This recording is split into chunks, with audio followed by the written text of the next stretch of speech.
So session number 2 is securing effective reference letters. So we'll have 2 presenters here. So I'll go to the next slide. So we have Dr. and Abigail, I don't want to butcher your last name, Iseyemi. So Abigail is an obstetrician, gynecologist, and a pediatric adolescent gynecologist. She joined the faculty of Western University as an associate professor in obs-gyn in July 2024. Abigail completed her fellowship in pediatric adolescent gynae at the Hospital for Sick Children in Toronto. She completed residency in obstetrics and gynecology at Western University in London and attended medical school at Meharry Medical College, a historically Black university in Nashville, Tennessee. Abigail graduated from the University of Toronto with a Bachelor of Science in Biology and a specialization in comparative physiology. We're happy to have her on our panel today. Next slide. Now we have Dr. Chantal Phillips. So Dr. Chantal Phillips is a first-year resident in the family medicine stream of the Public Health and Preventative Medicine program at the University of Ottawa. She recently received her Doctor of Medicine at the University of Toronto in June 2023 and completed her Bachelor of Science in Psychology and Medical Science at Western University in 2018. She has a passion for community-focused health research and interventions, with experience leading and supporting projects focused on Toronto's Black communities via her role as project manager for the Black Health Alliance over the past 2 years, including culturally relevant health communications during the pandemic and leading an innovative community research project that assessed the impact of COVID-19 on Toronto's Black communities. We welcome Chantal as well. She's also a member of our BPO board. And so the way that we're going to run this session is it's actually going to just be a panel of questions. And the 2 ladies have slides, which is great. And then at the end of the questions, we'll let you guys answer your questions. And again, just please put them in the Q&A. So the first question will be, identifying the topic will be identifying suitable referees. So what key factors should applicants consider when identifying a suitable referee? Should they prioritize seniority, direct supervision, or the strength of their working relationship? Either of you guys can go ahead and unmute. Okay, I think I'll start. So I don't think that seniority necessarily matters because you could work with the most senior person in the department and they might not have time to write you a strong letter. I think that direct supervision and the strength of their relationship matters, but also their specialty.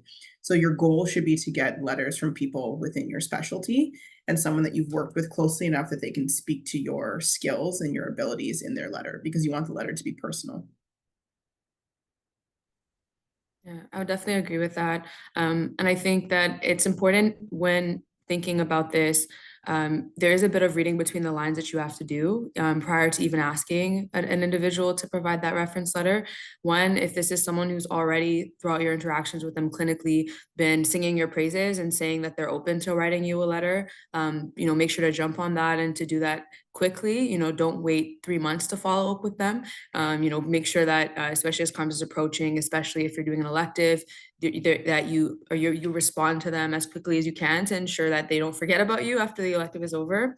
And if there is someone who you ask to write you a letter and you can sense that they don't feel like they can write you a strong letter, because a letter is different from a strong letter.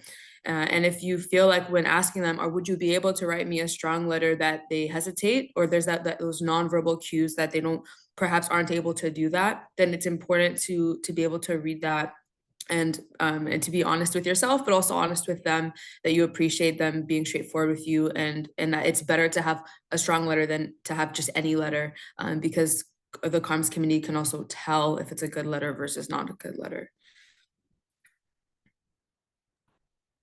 Thank you guys. And I think, yes, being timely is also helpful because you want to get that letter when you're right in that person's memory, because I think that will keep the strength up of that, and never decline a letter. You can decide what to do with it later, but don't decline it. So great advice, guys. My next question. So is it more beneficial for an applicant to choose a referee who knows them well, but isn't as prominent in their field, or someone more senior who may not know them as personally? How do selection committees weigh these differences? And I think you guys touched on them, but you can go ahead and add. So I've been on selection committees for several years and reviewed letters and also talked as a group. And it's very much like, oh, I know this person. Oh, this person's a great person in the field. And then the letter that they write isn't very strong. And so it lets us know that maybe the elective you didn't leave as maybe a lasting impression on this person, or they're just too busy to write you a good letter. So I would choose somebody who's within the specialty, somebody who's senior or even mid-level, and then somebody who actually knows you and can speak to how you work. And then Juliana touched on this earlier, but what you can do whenever you ask somebody to write you a letter is you can actually send them an email, just kind of detailing, we worked together from this date to this date. A few notable cases that we worked on were this, this, and this. I'm really interested in this because of this. And then also just giving them a copy of your CV and even your personal statement. They may or may not use it. They may or may not read it, but it is good to at least give them information, because the more personal quotes that they can put into your reference letter, the better it will be for you. And then just speaking to how do selection committees weigh these differences, it's a huge difference. And so people tend to write in a very covert way in letters when they want to say that somebody was a weak student or somebody was a strong student. So if they think someone was really strong, they'll say this student is in the top 1%, top 5%, top 10% of students I've ever worked with. Versus if they just think you're a mediocre student, they'll say this was a good student. And just it's little cues like that we pick up on that say whether or not you stood out or whether or not you were somebody that just kind of coasted by and got through your elective. And so just knowing that little nuanced terms will be used like that, try to find ways on your electives to make yourselves indispensable. Show up early, review patient notes beforehand, think of plans that you can come up with, get really good at your counseling. So for me, I was an OB, so I got good at contraceptive counseling. But like when you go to your rotations, if you're doing something surgical, make sure you read up on all the cases beforehand, you know all the patients beforehand, you're somewhat familiar with what cases you're doing, so that if you're asked a question, you can show that, yes, you know this and you know what they're asking for, or you can show that you're indispensable, meaning that you made their clinic run a lot easier and smoother than if you weren't there at all. Because sometimes, no offense to students, it can be a hindrance when there's a student there who isn't moving as quickly or who isn't helping your clinic move along well. And so just making yourself indispensable, but also very useful in their clinics will help them write you a good letter in the future. I just wanted to add that I think we need to be careful to understand what does prominent in your field mean, and realize that a lot of this is very coded, to be quite frank, anti-Black and anti-racialized people, because oftentimes you don't see some of us in the positions of certain power because of the power dynamics that are already there. That does not mean that someone is not influential. So, like a good example is there's a surgeon at Sunnybrook. His name is Dr. Calvin Law. He trained at McMaster. I think he's the president of the place now or something. And so someone might think before, oh, that's going to be a powerful letter. Everyone laughed when you read Calvin's letter at Mac, because it was like, oh, everyone is wonderful. Because he is like, everyone is perfect, everyone is wonderful, everyone is this, right? So his letter means nothing because he has literally nothing negative to say about anybody. And honestly, you don't work much with him, you work with the fellows. So I think you just need to be careful to understand what does prominent mean. I do think it's important that, getting a letter from someone who has some sort of, relationship within a program is important. I think this is more of like bigger programs like Toronto and not so much like someone like Western, because Abigail, how many OBGYNs do you guys have at Western? There's 35 in our department and we take 6 residents each year. And I'm assuming all 35 would have an input and, in terms of would be viewed as, maybe there are some people who are viewed up like at the very top, but then majority fall in the middle where like if you wrote a letter, it would still be considered as someone who is influential, I'm assuming, right? I think we just know our peers, right? And so we know who takes most of the elective students. We know who's going to write a letter about what their actual abilities are versus who's going to write a generic letter because they just take a lot of elective students. And so it's more so knowing the character of the people that we work with rather than who's prominent or mid-level or higher up. And so I think part of that is also just understanding that you can ask previous years to help you with that, because that's really hard for you to discern. But I do think it's important to work with someone that you actually can spend time with and that would make for a stronger letter than someone who, like my time, it was Andy Smith. Everyone went to Sunnybrook to work with Andy Smith. I refuse to do that because I do not want to tail around with 7 other medical students. And so it doesn't always have to be that way. Yeah, and I'll just add in briefly as well that you always have to think back, like, why are reference letters even a part of the application to begin with? What is a reference letter supposed to achieve that other aspects of the application cannot, that won't be expressed in your own personal letter or in your CV? And often it's to try to get at your character and to get at your competency. Like, those are the two pieces. Are you someone who is easy to work with and people enjoy working with? Are you someone that other people want to work with in the future? And are you someone who is not a safety risk to patients and demonstrates like an actual interest in this specialty, enough of an interest that you've studied around cases, as Abigail was saying, and that you're an asset to the team? So that's kind of what's trying to be achieved. And so when you think about that and the objective of the letter, it's work backwards from the objective. So it's like, what can this person do, and what can they speak to in this letter? And can they do those things? Have I only spent like a day with them? And if that is the case, if they're very enthusiastic about writing you a letter because you're the best med student they've ever seen, then okay, accept it. But if you can sense that they aren't able to speak to those things because they just don't know you well enough, then that's a problem, because it's a bit more of almost a liability to have that letter, because then when they read it, there's a question of, oh, is this student someone like, it's almost questioning, why was this letter written in the first place for you? So it's important to be as selective as you can be. I know that this can be a bit anxiety provoking, so I want to call that out. I remember what the process was of getting letters and feeling like you have no idea what they may be writing about you. But it's an important part of the process to achieve those two things: assess your character, how effectively people want to work with you, and then your competency. And another point is that if there is anyone, kind of like Dr. Molly was saying, that you've worked with in a research capacity, one thing is that there are a lot of programs that your reference letter has to be from someone you've worked with clinically. But if you already are doing research with someone and they've known you for like 2 years because you've published with them, then why not do like a couple days of clinic with them, and of course be prepared like clinically to be able to demonstrate your competency. But like, that's a person who could speak amazingly to your skill set because they've seen you grow over the course of X number of weeks or months or years.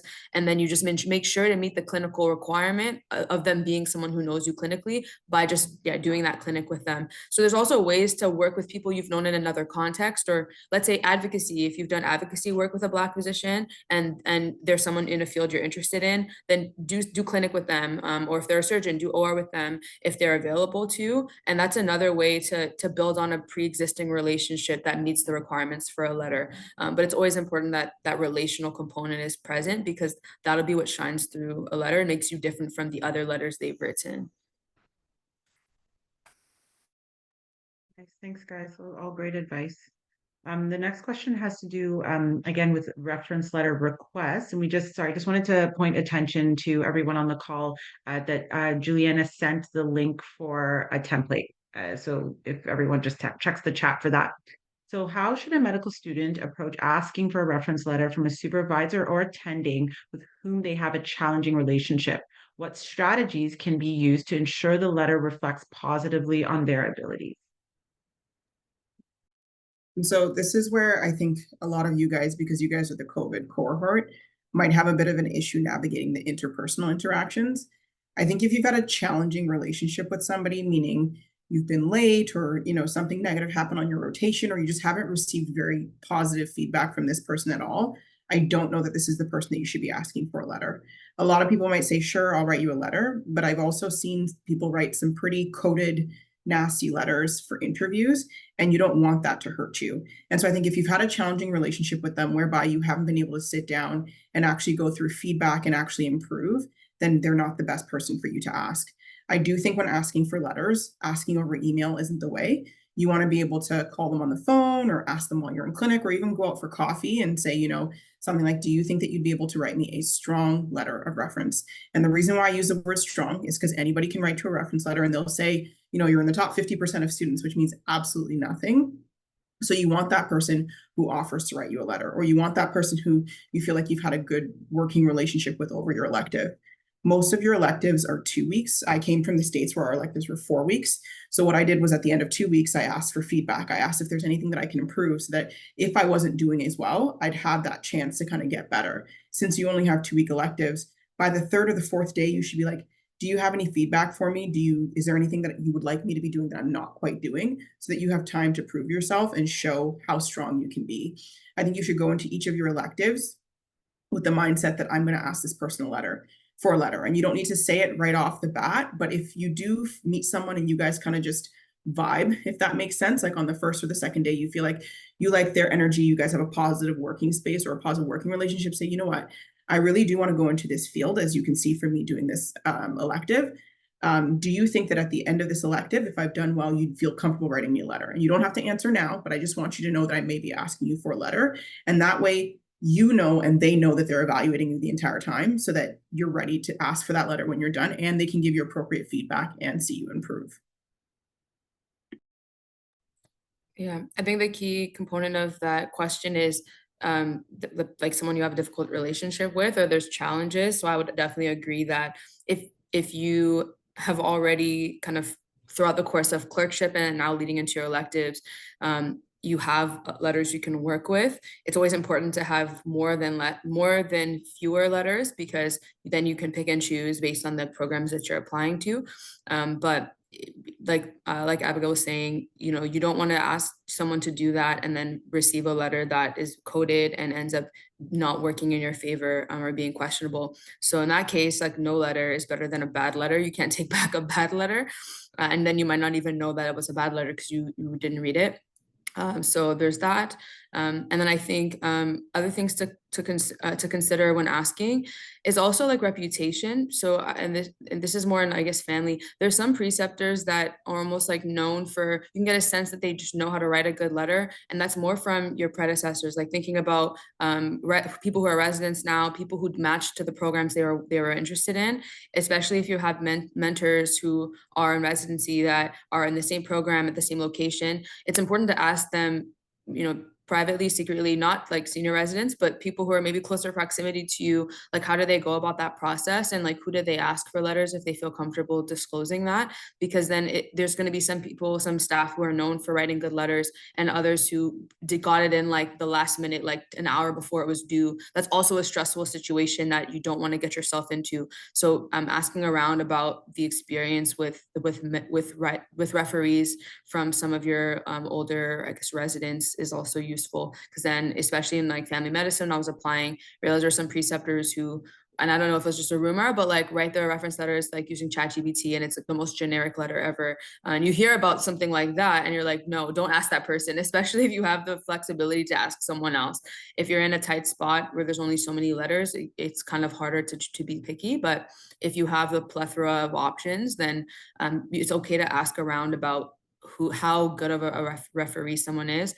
And then the other point I'll add is something that worked for me was at the beginning of an elective, especially someone that I already introduced myself to before and scheduled an elective with them, knowing that I wanted to work with them. I made it very clear in my objectives at the beginning of the interaction, like my hope was to get a reference letter that I'm applying to that specialty, and that whatever I need to do to get that letter, like I will do, like, and then you follow suit. Don't say you want a letter and then not follow suit.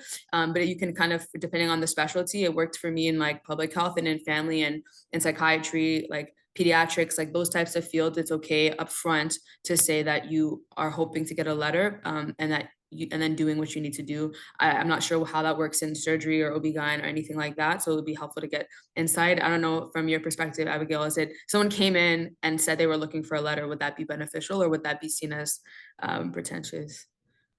I mean, I think regardless of what specialty you're in, stating your objectives and saying that you want a letter is important.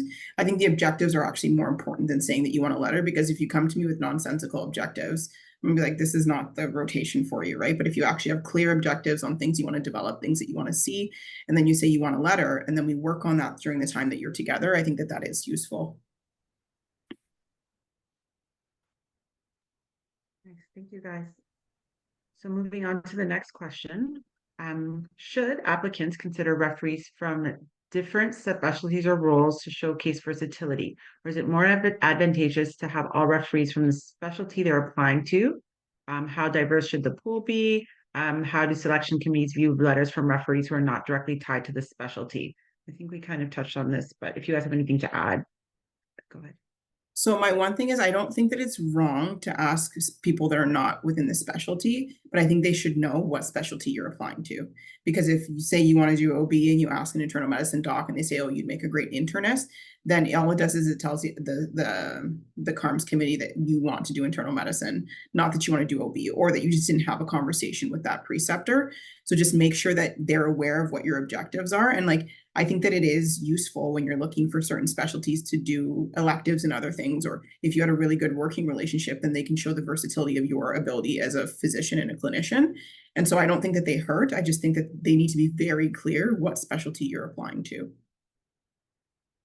Yeah, and similar to that, I think it really does depend on the specialty you're applying to, because there are some specialties that are a bit more general, like family medicine. There's definitely an asset to having some diversity. If, of course, you need at least one letter from a family doctor, but then the other references should come from other areas that are commonly seen in family. It's so general that as long as you can kind of demonstrate that diversity within your references, then it's actually an asset. I could say the same thing I think about internal as well. Like there's so much diversity and breadth to like just general internal medicine. And even if you want to subspecialize later, you're starting out as a generalist for at least the first couple of years of residency. So there's value in having some diversity, especially across some of the different electives that you may have done, because that's an asset. So it depends on how general is the specialty that you're applying to, and so you can serve that by getting us some diversity. But if not, then I think it's an added benefit, but you don't want to be so general, or sorry, so diverse that there's a question of what you're actually interested in, because that works against you.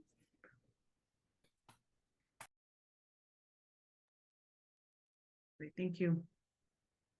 Next question, if an applicant has strong connections in another field or with mentors outside their program, how can they leverage these for a strong reference? How should they explain the relevance of these letters in their application? Maybe the second part might be, so how should they explain the relevance of these letters in their application? If you guys want to expand on anything you already said. I think in your personal letter, you can just make a quick comment to it saying like, let's say you're applying to OB, and then you get a letter from someone in internal medicine. You can say, internal medicine was my first elective, or my first clerk, what is it called? My first rotation in clerkship. And I had a really good relationship. Like, this is where I learned my bread and butter skills of how to take a patient history. And this is where I felt like I was truly a doctor. And I feel like I connected with my teams on internal medicine quite well. Just saying a brief statement like that, and then having a reference letter from an internist will help to clarify why you have this. One thing that a lot of people don't really take into account is their MSRP, like the statements from all of your clerkship evaluations. And like, unfortunately, by the time you get to CARMs right now, all of those are already finalized, but it's like how you behave in your off service, like your non-specialty clerkship rotations also dictates how well you do. Because I know as an applicant, or as an application reader, I'm sorry, I have pregnancy brain. As someone who read applications, I definitely looked at everybody's single clerkship evaluations to see if they actually performed or if they didn't perform. So if you performed really, really well in internal medicine and they said, we'd like her for our specialty, and then somebody from internal medicine writes you a letter, then that kind of links up really nicely. But if you didn't perform too well in internal medicine, you don't say anything in your personal statement, and all of a sudden you're applying for general surgery and you have a letter from internal medicine, they're gonna be like, what is the purpose of this? So I think just making sure that you've performed in your clerkship, but then also making a note of it in your personal letter as to what your relationship is to that specialty may also help you. Yeah, I don't think I have any else to add for that. Okay, thank you. I think that if you just go back one slide, I think the only thing to add from this last question is just about a reference letter outside of the program. So I guess that's like if you're applying, say you want to go to U of T OB-GYN and you did a rotation at Western, I guess the question is, how far can that letter take you? And then we can go to the next slide. I don't know. I feel like U of T is a little different. I feel like U of T is very insular in terms of where they like their references from, because there's just so many hospitals that you rotate at that it may be better when you're at U of T to get all your references from U of T. I came from the States, and so I had one US letter, 1 and 2 letters from U of T. And I didn't match to U of T, I matched to Western, which was fine with me. So I really do think that it depends on where you go. But again, I matched to Western with no electives at Western and no letters from Western, just letters from people who thought that I was a good doctor, or would be a good doctor. So I don't know that it necessarily matters unless you want to go to U of T. And I think that's because U of T is a huge community in of itself. And so if you can show a multitude of electives, or you can show a multitude of relationships within the U of T, it'll help your letter. Whereas if you're going anywhere else, I don't think that it really matters, because they also understand that electives are hard to come by. Yeah, on that note, I think that there, depending on where it is, I can't comment specifically on U of T, but something that if we did have traveling electives, we didn't because I was COVID cohort, but that was mentioned was that if you kind of want to demonstrate both in your personal letter and maybe even through your references that you're willing to travel, because if you're saying you're applying to like UBC or like Calgary, that you're willing to go as far as you could to the west, and that you're willing to go as far as you can go to the east if you're applying to those areas. So sometimes even if you, let's say, are applying to like Calgary and Saskatchewan, and you did an elective in BC, then having a referee from BC could benefit you, because in your personal letter, but then also in your reference, you have someone that demonstrates, oh, like this person traveled and they're actually committed, like they applied, and we're going to give them an interview because it seems like they're inclined to be willing to move here, because it's a lot to ask someone to move from like across the country. So you have to be able to demonstrate to them that that's something you can do. So I think that's an opportunity that you can use, is just having like a diversity in referees from different places, especially in a way that serves you and shows that you're willing to move around if you need to.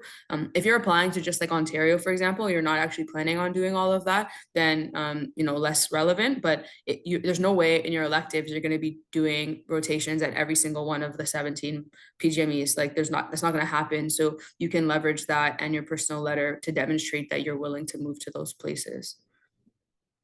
And just to kind of piggyback off of Chantal, you can submit like as many personal letters as you want to.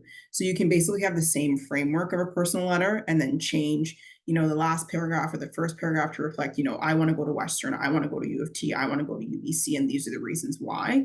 And I think that will help, because it'll give it a more personal feel to the letter without you necessarily having to write 20 different letters for all of the programs. Thank you, guys. We'll keep going through the questions. The next one we also did touch on briefly, but what is the best way for applicants to approach potential referees about writing a letter? And should they arrange a formal meeting, or is it fine to ask via email or casual conversation? Anything to add there? Yeah, so I think I touched on this before. I wouldn't ask by email, because you do want to gauge that interpersonal interaction. Similar to what Chantal said earlier, if they hesitate, then I'd be like, you know what, it's fine. Or you take the letter and then you just don't use it, because if someone hesitates, it means that they have reservations about you, or they just don't feel like they got to know you well enough. And so you don't want to take that letter, and then it hinders your chances of getting in. So I would, at the beginning of your elective, state, what your intentions are. If it's not someone you're doing an elective with, someone that you worked with clerkship, or like research that you had a personal relationship with, I would give them a phone call, or you can arrange to have a meeting or have coffee or something like that, so that you're able to ask for a letter in person and you can read body language. I would say words like strong reference letter. I would say, do you feel comfortable? And I would say, I like just kind of placate them and let them know, I really enjoyed working with you. I feel like I learned so much from you. My rotation with you is very valuable. And I would, really appreciate it if you could write me a strong letter. And then you kind of leave it up to them as to whether or not they'll say yes or no. And then, like I said, send them information. So these are when we did our rotation. These are some of the patients we saw. This is my CV. These are my interests, just so that they have a little bit of a template that they can work off of to write you a very personal letter. Definitely, I would agree with that. I think that there were a couple of cases of referees that I contacted via email, but especially if they were people I worked with earlier in clerkship, but by the end of the rotation in clerkship, they had offered a letter. And so from there, I just needed to follow up via email, because we had already had that conversation and kind of made that agreement earlier. So I know it's a bit later, because CARMs is kind of in the process. It's about to start happening now. That if it was someone you worked with during clerkship and they gave you like amazing feedback, and that's like been processed, like that's in an ITER or that's in your MRSP, then I think that it's still valuable to reach back out to them. Like worst case scenario is, okay, you do actually need to reach out to them via email to ask because you didn't ask previously. But as long as there was like a formal evaluation component at the end where they spoke very highly of your performance, then then if you can, it'd be ideal to like ask them if they'd be willing to meet up with you in person. But if they're too busy or you're busy because you're in this process, it's not terrible to ask for it to happen via email. And maybe it's from my perspective applying to like a less competitive specialty. It was public health and family medicine, so a lot of family doctors are super busy. Like they'd rather just tell you via email. So it depends on the person, it depends on the specialty as well. Maybe just like read what other people have done, but not every single specialty you apply to needs for you to meet up in person, especially if you've already had this a preset evaluation that demonstrates that you were competent, and also is a good framework for your letter, because it's already like set in stone, and you can kind of draw back, as Abigail was saying, to some of the things that you did, like some of the experiences that you had or what you saw, and that kind of will trigger their memory regarding like who you are, just in case, especially if there's someone who has a lot of elective students or just a lot of med students in general, and you're reaching out to them like a year after or like 6 months after.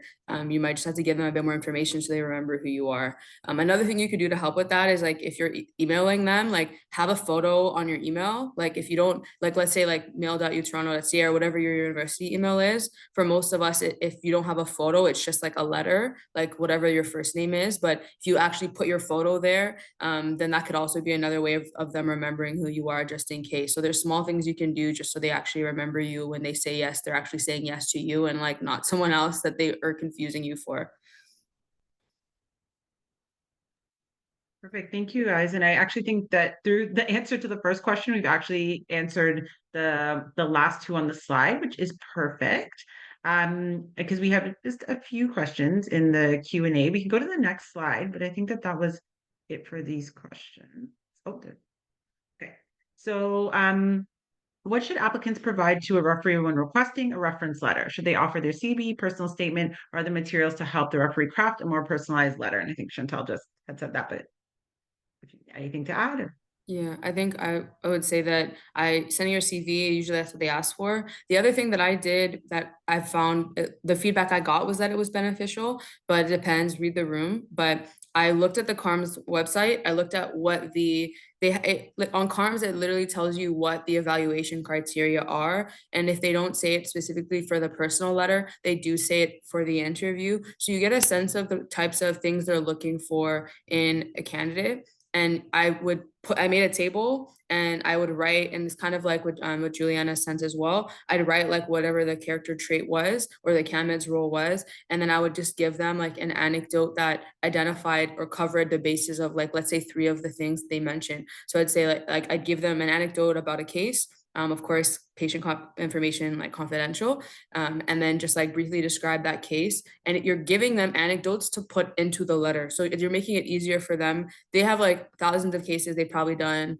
especially if it's surgical. But if you're giving them that information, you're making it easy for them to write a letter, and you have a good sense of what they'll write in the letter because you're giving them the building blocks for a good letter. And then I would do the same thing in terms of like maybe referencing back to your evaluation. So you can mention to them like, oh, these are some of the things you wrote in my evaluation, as an emphasis of the fact that those things were true. Like they were true then, and that hope they're still true now.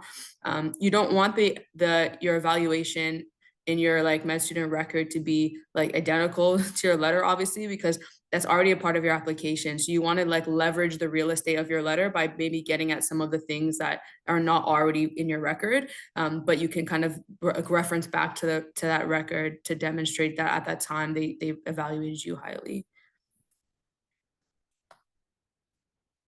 Perfect. Thank you. And I I think have we're nothing to in the add. interest of time. Oh, go ahead. Sorry, no, go ahead. Abigail. I had nothing to add. That's all. Okay, that's fine. So in the interest of time, we'll just kind of sum up the last question. So I think it's just about follow-up. So when you ask someone for a letter, what's the best way to follow up in terms of timeliness, and try not to be aggressive, but to get it done?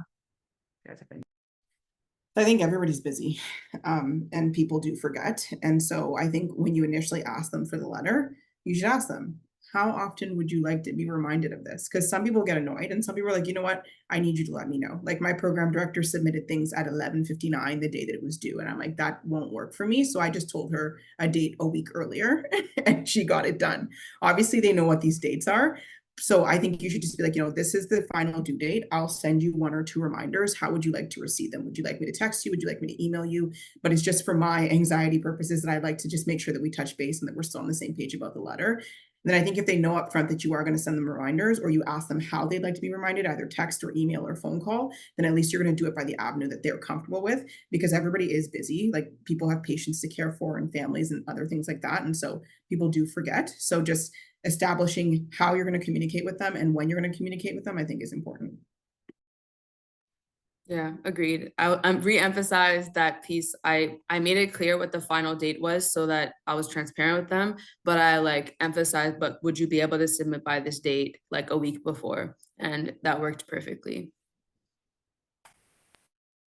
Perfect. Thank you so much, ladies, for being part of the panel. I actually just have one question from the Q&A that's coming from Mercy. So she's asking how can we navigate getting a strong letter in specialties where we may not be with a consistent attending throughout the placement?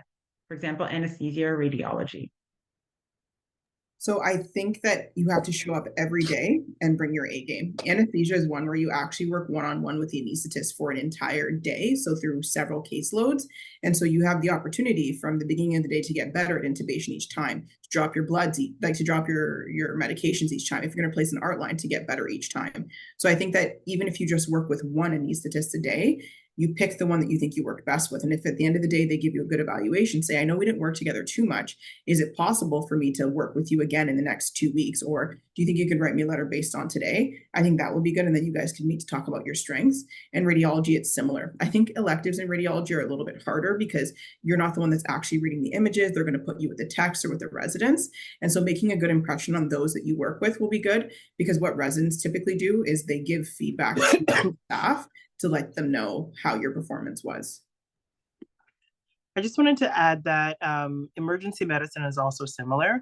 And I think what people don't understand is that oftentimes with these type of rotations is that the onus is on you to find more time to work with people. And I know it says in your manual you don't do that. Everyone does it. So it's like, you know, hi, Dr. Shami, I was on you.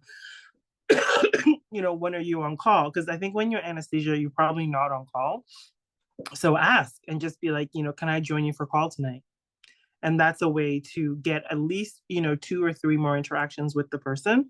For emergency medicine, they expect about 5 to 7 interactions with one person. And so if you have a rapport with one person, you need to ask them their schedule and then you work around that schedule. Part of getting into your program, it is a hustle. You will be tired. And that's why I'm like, depending on the specialty, I'm not a fan of people spreading themselves too thin. Is to concentrate on what you love, 1 or 2 things, but you know, trying to do 3 or 4 because you don't want to go on match, you just will go on match because you're not focused. So, you know, whether it's anesthesia or radiology, you ask someone, can I join you on call? I mean, are you going to be bored to death on radiology call? 130%, but you want to be a radiologist. So it's always going to be in a dark room. So it's asking those questions and doing things like that to help increase your experience with them so they can write you a stronger letter.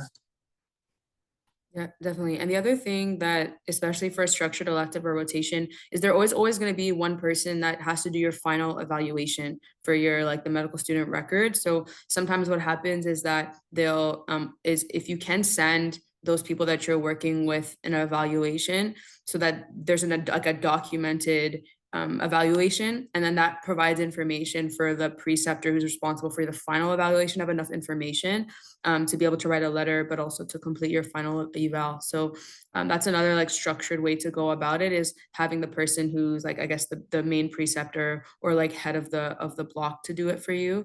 But of course, like getting a sense of who they are, and like if they feel like, if they seem like someone who like that's their vibe, they'd be willing to do that. If it seems like a bit of a hassle, then it makes sense to try and go specifically with one person.